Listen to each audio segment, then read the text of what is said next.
L'UFC part en vrille, et pour une fois je le dis dans un sens positif. Aujourd'hui, on va tout simplement réagir à l'actualité de MMA qui s'est passée hier.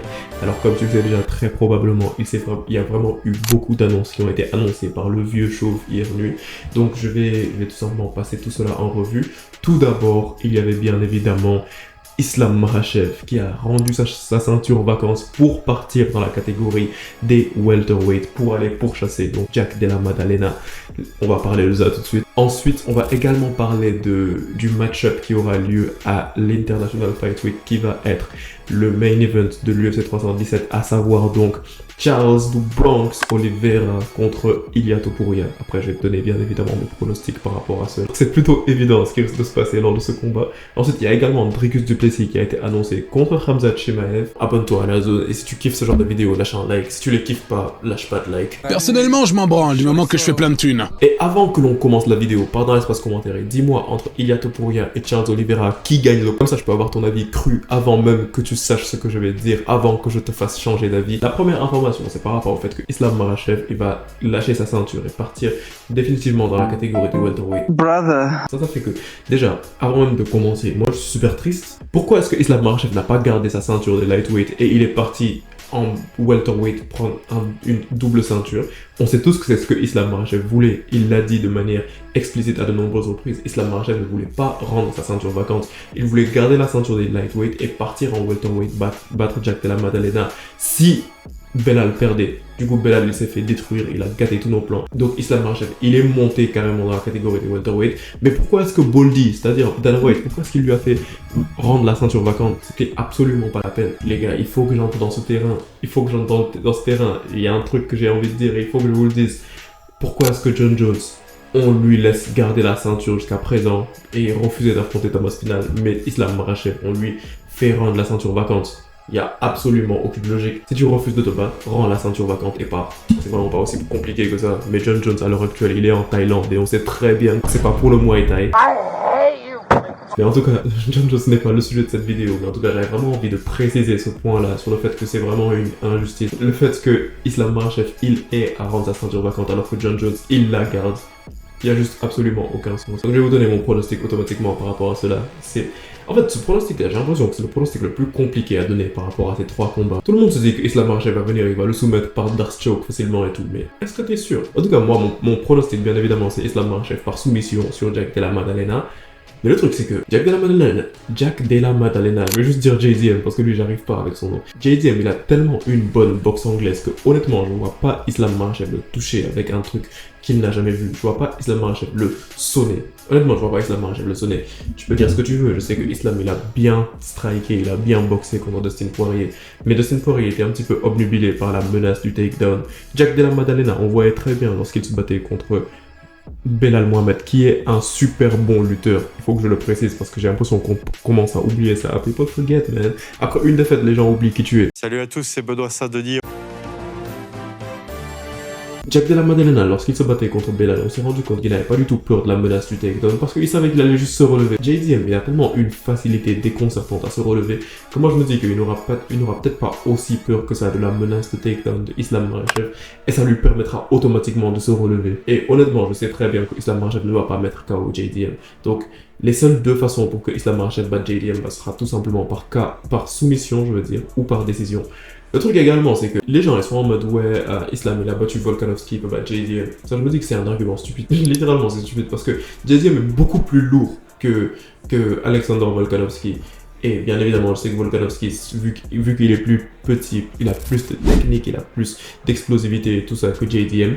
Mais JDM est juste lourd. Tu peux pas vraiment trop le bully comme tu veux un petit peu partout. Donc moi, je me dis que ça va vraiment être un combat super difficile pour Islam Makhachev. Mais honnêtement, à la fin de la journée, on ne parie pas contre les Dagestanais, quoi. Donc honnêtement, je vois Islam Makhachev réussir à trouver un moyen de soumettre JDM lors de ce combat. Il y a un autre point que j'avais envie de souligner également par rapport à ce combat, c'est tout simplement le fait que, maintenant, à commencer par moi, ok, à commencer par moi, on va tous être là à dire que Islam Makhachev a fui Ilia Topuria et que Islam Makhachev a fui ce qui aurait été le plus gros combat de sa carrière et que Islam Makhachev, il savait que s'il se battait contre Ilia, il allait se faire allumer et tout ça. Goodbye, my nigger. Back to the lobby. Ça, c'est la narrative qu'on va tous venir pousser. Mais le problème, c'est que à la fin de la journée, on est juste un petit peu méchant envers Islam, tu vois, parce que Habib, la raison majoritaire pour laquelle genre, on lui crache tous dessus, à commencer par moi encore également, la raison pour laquelle on tombe tous sur Habib, c'est parce que on dit qu'il a fui la catégorie des welterweight, on dit qu'il n'a jamais osé monter dans la catégorie des welterweight, donc on dit que, ouais, donc Habib, ce n'est pas un GOAT ni quoi que ce soit, c'est un GOAT, mais c'est pas le GOAT. Maintenant, Islam Makhachev, lui, bah, il a navé sa catégorie et il est monté dans la catégorie de dessus. Même une fois qu'il est monté dans la catégorie de dessus, bah, littéralement, là, on est tous en train de lui dire qu'il l'a fait pour fuir Ilia Topuria. Donc, je pense qu'on devrait quand même donner plus de crédit à Islam Makhachev. J'ai l'impression que parfois, on a juste envie de lui tomber dessus pour lui tomber dessus. À commencer par moi, je précise. Maintenant, on va parler du prochain combat qui aura lieu et qui va opposer lors du main event de l'UFC 317 Ilia Topuria à Charles Oliveira. Charles Oliveira, t'es foutu. Je suis désolé. Je sais que j'aime bien donner des avis contraires et quoi que ce soit, et c'est ce que vous me dites souvent. Mais honnêtement, là, je peux pas partir pour Charles Oliveira, les gars. Je suis désolé. Ilia Topuria va juste littéralement l'allumer. Par contre, là où je pourrais vous dire que peut-être qu'on s'emballe un petit peu trop vite, c'est peut-être sur le fait que Ilia Topuria ne va pas particulièrement mettre KO clean Charles Oliveira. Et là, je sais qu'en disant ça, vous avez peut-être commencé à dire que ouais, je connais rien au MMA, patati patata. Mais juste écoutez-moi en fait. Charles Oliveira, je sais qu'il s'est fait sonner beaucoup de fois dans sa carrière. Il s'est fait sonner par Dustin Poirier, il s'est fait sonner par Michael Chandler. Il s'est vraiment beaucoup de fois fait sonner. Il s'est même fait sonner par Islam Makhachev. Mais le truc, c'est tout simplement que si on regarde le style de combat de Ilia Topuria et le style de combat de Charles Oliveira, je vois quand même Charles Oliveira bien survivre pendant un moment contre Ilia Topuria. Je sais qu'il va perdre, mais je vois Charles Oliveira survivre pendant un bon moment contre Ilia Topuria. Parce que je sais que bien évidemment, lorsque tu viens d'une catégorie de poids plus basse, tu peux être plus technique, mais tu vas pas forcément être plus puissant. Et là, en montant dans la catégorie de-dessus, tu vas avoir des gens qui vont être beaucoup plus résistants que toi. C'est pour ça que j'ai l'impression que Charles Oliveira il pourra mieux résister au coup de Ilia Topuria que l'on le croit en fait. Mais honnêtement, à la fin de la journée, je le vois quand même se faire drop au moins une fois. Et pour être honnête avec vous, un truc qui risque peut-être de choquer, c'est que j'imagine vraiment Ilia Topuria soumettre Charles Oliveira. Rappelez-vous que j'ai dit ça. Rappelez-vous aujourd'hui que j'ai dit ça. Là, vous allez vous rendre compte à quel point je suis le GOAT des pronostics sur YouTube. Donc en tout cas, littéralement, si on parle par rapport à ce combat-là, je pense qu'un point qui va vraiment avoir un gros enjeu dans ce combat, ça va tout simplement être les head movements, donc c'est-à-dire les mouvements de la tête. Est-ce que Ilia Topuria, il pourra vraiment réussir à éteindre Charles Oliveira? Est-ce que Charles Oliveira pourra éteindre Ilia Topuria? Je pense que ça c'est beaucoup moins probable. Mais si on parle vraiment par rapport au mouvement de la tête, moi ce que je me dis c'est que la raison pour laquelle ça sera vraiment un point super important lors de ce combat, bah, ça va tout simplement être parce que lorsque tu regardes le style de combat de Charles Oliveira, là tu peux directement comprendre qu'il va bientôt se faire drop, qu'il va se faire drop dès le début, peut-être pas dès le début du combat, mais dans pas longtemps par Ilia Topuria. Parce que Charles Oliveira il est assez stationnaire quand tu regardes sa façon de se battre, il reste un petit, genre sa tête elle reste un petit peu droit, il a quasiment pas de head movement. Si t'es comme un piqué, Ilia Topuria, bah, il va juste te trouver avec un hook et tu vas tomber. Maintenant, au contraire, Ilia Topuria, il a beaucoup de head movement, il bouge beaucoup sa tête. Donc, Belek, il y a moyen qu'il baisse sa tête au mauvais moment ou qu'il tourne sa tête. Et de la même façon qu'il s'est fait prendre un head kick sauvage, il peut se faire reprendre un head kick sauvage par Charles Oliveira ou rentrer dans un flying knee. Donc là, il y a également des dangers pour Ilia Topuria, même si on n'en parle vraiment pas suffisamment. Mais honnêtement, je pense que je ne vais pas partir contre l'avis populaire et je vais juste aller avec l'avis populaire aujourd'hui. Et on va tous être d'accord sur le fait que Ilia Topuria va démonter Charles Oliveira, que ce soit par soumission, que ce soit par KO. Plus probablement par KO que par soumission. Mais connaissant le personnage, je me dirais que c'est pas impossible de le voir soumettre Charles Oliveira. Et en dernier, on va parler de Dricus du Plessis. I don't care about your story. Qui décide d'affronter Khamzat Chimaev. Brother, you said you were sick. Alors, en fait, le truc par rapport à ce combat, c'est qu'il avait déjà été annoncé. En fait, il n'a jamais vraiment été annoncé, mais on savait tous que c'est un combat qui n'allait pas tarder à se faire annoncer.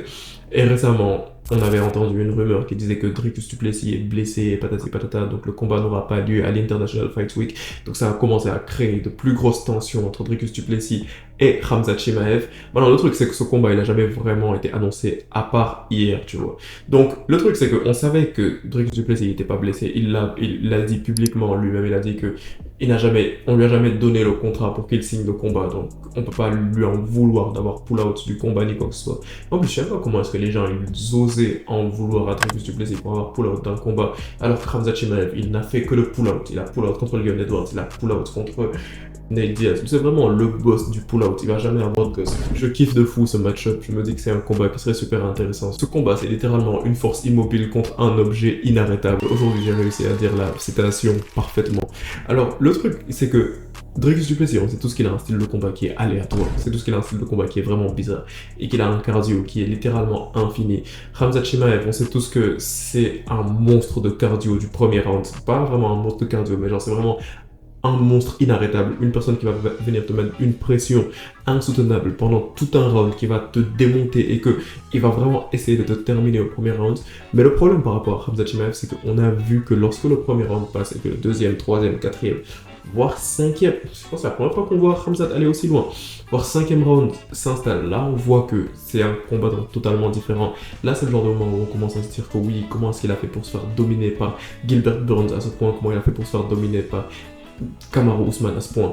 Donc moi je me dis que honnêtement mon pronostic va être assez simple. Dricus du Plessis va battre Khamzat Chimaev par décision.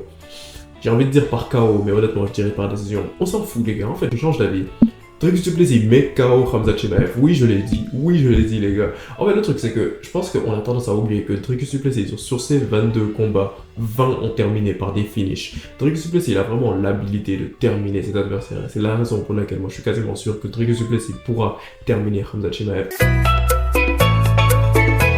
Le seul truc qu'il a à faire, c'est tout simplement de résister au premier round. Et honnêtement, connaissant Dricus du Plessis, il peut le faire. Dricus du Plessis également, on sait qu'il a des problèmes de cardio, c'est que parfois il se fatigue et tout. Mais le truc, c'est que Dricus, il a du cœur en fait. Même quand il se fatigue, tu ne t'en rends pas trop compte. Alors ça se voit sur son visage et quoi que ce soit. Mais il continue à te mettre une pression inarrêtable et tout. Et je vois pas du tout Khamzat Chimaev tenir sur ça pendant 4 à 5 rounds, tu vois. Donc moi je vois littéralement Dricus du Plessis terminer Khamzat Chimaev. Et je peux vous promettre que Dricus du Plessis a un style de combat tellement bizarre, tellement aléatoire à voir, que ça ne m'étonnerait même pas de voir Dricus du Plessis envoyer des double legs sur Khamzat Chimaev. Et Dricus du Plessis envoyer beaucoup de takedowns sur Khamzat Chimaev. Alors que le game plan d'une personne de base qui attaque Khamzat Chimaev, c'est tout simplement de ne pas partir au sol. Je pense que un truc qui est intéressant à prendre en compte par rapport à ce combat, c'est que il y a une différence entre le fait d'essayer de rester debout et le fait de mettre de la pression au sol à l'adversaire. Parce que Khamzat Chimaev, là où il est bon, c'est juste vraiment sur la lutte offensive. Lorsqu'on part sur la lutte défensive, là, Khamzat Chimaev, il est un petit peu moins un génie, tu vois. Khamzat Chimaev, c'est pas le genre de lutteur que tu vas voir se mettre au sol et passer en full guard et essayer de te maintenir ou bien essayer de te mettre un triangle ou n'importe quoi. Khamzat Chimaev, dès que le combat commence, il essaie de te mettre au sol et de prendre ton dos. C'est exactement ce qu'il essaye de faire à chaque fois. S'il n'arrive pas à faire ça, c'est un petit peu plus compliqué. C'est pour ça que je me dis que Dricus du Plessis, sûrement, il y a plein de moments où il va envoyer les takedowns, il va emmener Khamzat Chimaev au sol et il va essayer de peut-être pas directement le terminer, mais vraiment de l'y maintenir, de le fatiguer et tout. Donc les gars, franchement, venez pas me dire que je suis pas un bon analyste. Je suis le meilleur analyste du game.